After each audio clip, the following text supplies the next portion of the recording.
I have managed to make all of these no dig beds behind you without one single bit of cardboard, and there is zero weed pressure, and I'm going to show you how I've done it.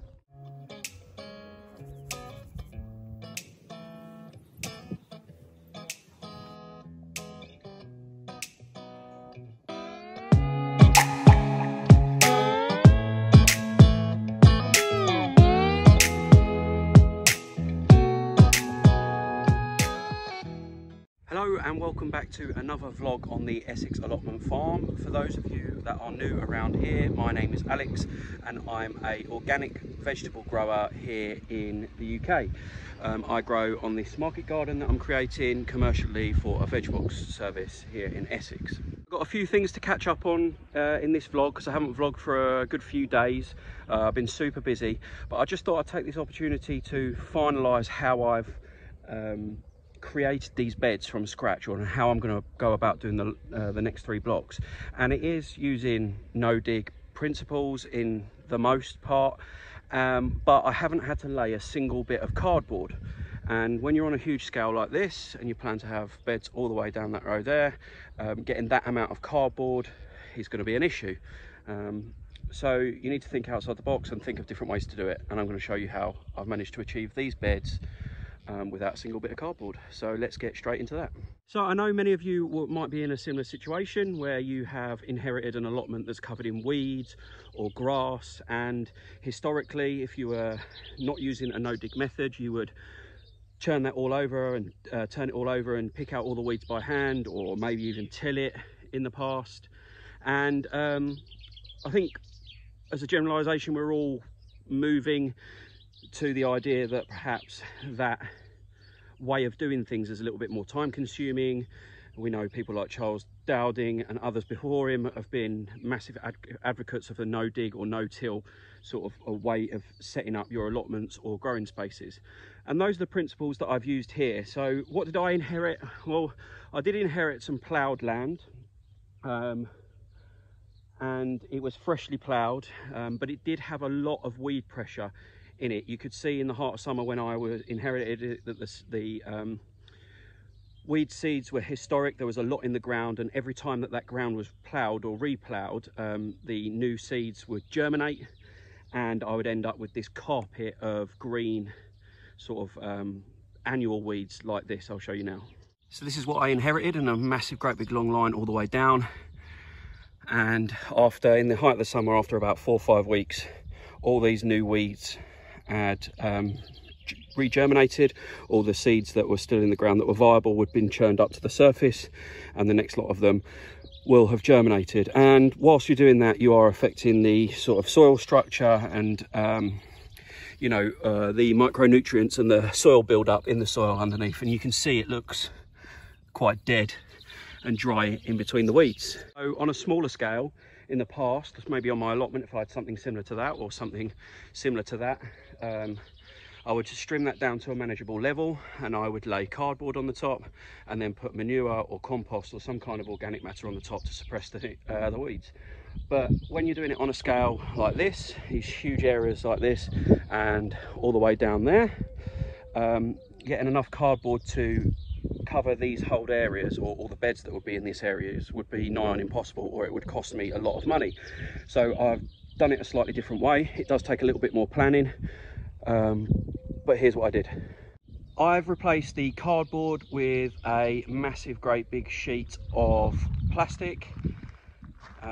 It's pulled back here and tarpaulin.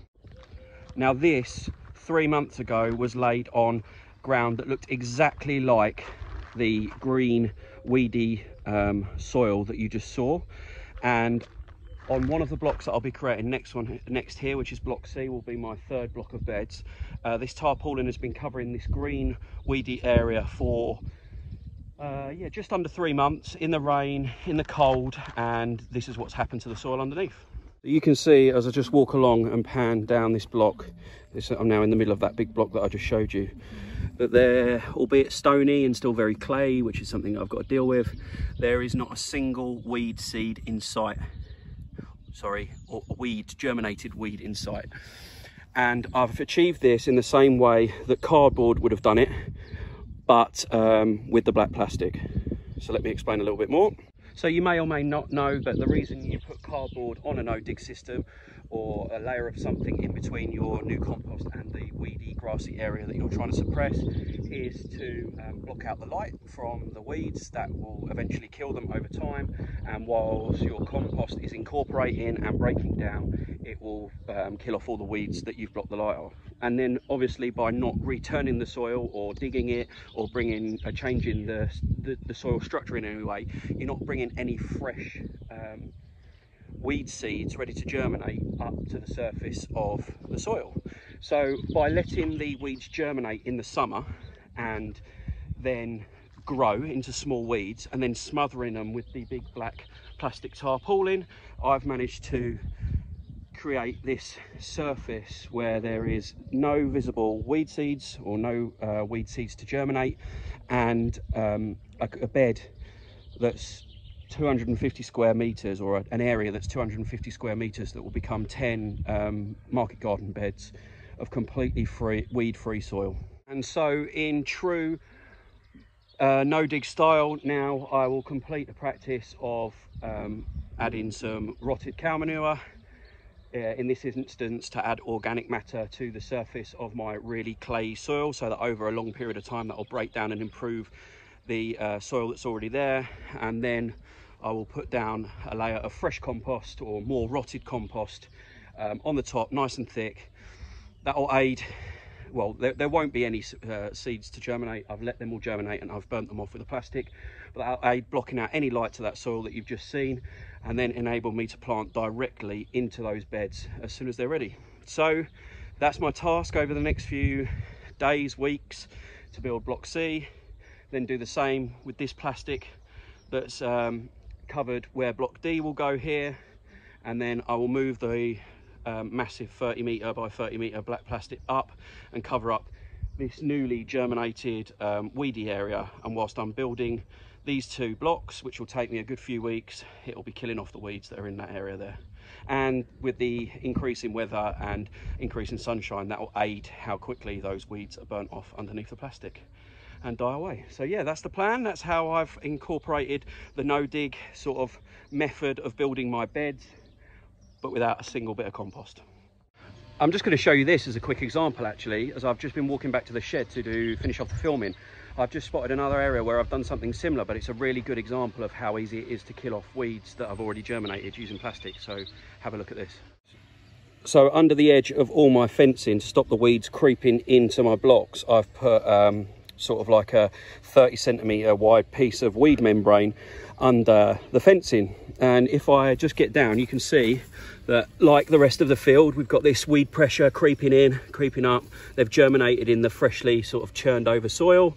But if you lift up the plastic to where it's been covered, you can see that the weeds have got no chance of sneaking in, no chance of creeping in.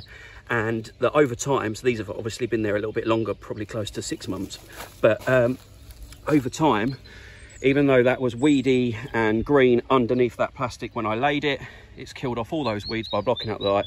And you know, I've got perfectly good soil, weed free, under the plastic. And then finally, these are the first beds that I did, and I mean, these are the using the same principles I used. Those who have watched my blogs or vlogs from the beginning will know I didn't use a massive great big sheet of plastic. I used individual pieces of plastic on these beds, but I used exactly the same principles. I killed off the weeds by laying strips, bed-sized strips of plastic, and then I've covered them over time with multiple layers of compost. And I mean, you can tell by the paths, I know it's been muddy because these have had a fresh layer of compost, but you can tell by the paths there's like 1 or 2 bits of green coming up in the paths, that's it. And in the beds that have had compost and compost and compost, as opposed to just wood chips, there's hardly any weed pressure whatsoever. I mean, if I walk down here, there's one tiny little one that's managed to poke through just down here. But as far as weed pressure, going from that green weedy mess that you saw down the far end to beds like this, you know, the amount of weeding you have to do during a week cycle is minimal, and it certainly can be done with just hoeing it out using really easy, quick and simple tools. So yeah, I'm really happy with how it's started.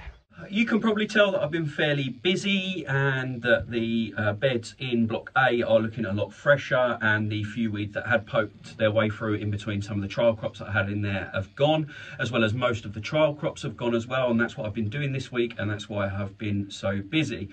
I'll be doing the same in block B, which won't take half the amount of time because there's even less weed pressure in that block, and no trial crops in there. So I'll just be reshaping those beds, fresh layer of compost, ready for planting in the spring, and then I'll be cracking on now the weather is drying up the soil lovely, with building block C, D and E over the coming weeks. So yeah, look, loads of you will be familiar with that already. Loads of you will know the no-dig method, know that you can use black plastic or, you know, anything that blocks out the light to suppress the weeds. But for those of you who don't know that, that might be have been a little bit more interesting for you this week, whilst there's not much going on the farm other than seed sowing, which I've shown you quite a lot of so far, and freshening up beds, which you'll have seen 1,000 times, at least once or twice on my vlogs. One couple of things I should say, so just to recap, what I'm doing is over a period of time I'm smothering already germinated weeds. The key is you've got to let the weeds germinate first, and all the seeds that are in the surface germinate first, and then kill them down. And I do mean kill them by blocking out the light. Watching back a couple of those videos that I've just said, I use the phrase burn off. Now, there is an element of burning off in the summer, but what I actually mean is you know, restrict all their light, and it kills them in any way that a plant would kill. It doesn't necessarily burn them off. It's just a phrase that I've got in the habit of using. So yeah, the important bits you've got to do, take away from it is you've got to let the weeds germinate first. Otherwise, all you're doing is smothering seeds, letting them go dormant, and then the moment you will peel back the plastic, the seeds will get light. Ungerminated seeds will get light for the first time, and they'll germinate through your compost. But you're killing off all those surface weeds and all those germinated seeds with that black plastic. Then you're adding your organic matter, compost, or whatever it is that you're adding, wood chips to the pass, whatever it is you're adding to the bed, just to protect that topsoil. And the odd weed might poke through, but other than that, you should have a fairly weed-free start. Now, there is no method, I don't care what anyone says, there is no method where you can completely get rid of weeds from your beds and you never have to weed at all. It's just nonsense, and anyone that's telling you that you can do that is completely incorrect. You've only got to look at some of the best growers and the best gardeners out there. They're still having to weed, or they've still got people that weed for them. But I feel by using this technique on my scale, this will give me the best opportunity to control the weed pressure on my site. So I hope you enjoyed this quick vlog. I will do an updated vlog over the weekend just to let you know how everything else is looking, how things are actually looking on the farm. When I start block C, I'll bring you up to speed with it and bring you along for that journey. But I hope you took something from it. It might be something you can try now, ready for spring. You know, if you're waiting you've got an allotment and you haven't got cardboard, but you've got a big sheet of plastic, get it out there, get it on your weedy areas now, killing those weeds down, ready for in a couple of months' time when spring's here properly. Hopefully that soil will be a lot less weedier and easier for you to plant in. So as always, if you did like this video, give it the thumbs up, subscribe if you're new to my channel, and thank you so much for joining me. See you next time.